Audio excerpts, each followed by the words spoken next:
আজ তোকে লকআপে নিয়ে গিয়ে এমন শিক্ষা দেব, সারা জীবন হাত জোর করে ক্ষমা চাইবার শক্তিটুকু থাকবে না।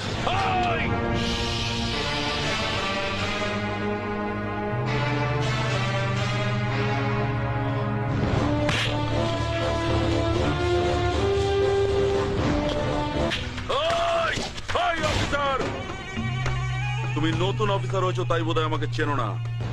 তোমার সিনিয়রের সঙ্গে কথা না বললে তুমি বুঝতে পারবে না আমি কে। নাও কথা বলো। এই যে মিস্টার পুলিশ অফিসার, পারলি সালা আমাকে আটকে রাখতে। আরে তুই কেন, তোর বাবারা কোনোদিন আমাকে আটকাতে পারেনি, বুঝেছিস? আরে পৃথিবীতে এমন কোন জেল নেই রে সালা যেখানে আমি মগজ ধোলাই, গরিবের বন্ধু আমি, বাপ দাদা ভাই। আমাকে সবাই জানে, আমাকে সবাই মানে, গুরু বলে ডাকে আমায়, গুরু বলে সবাই চেনে।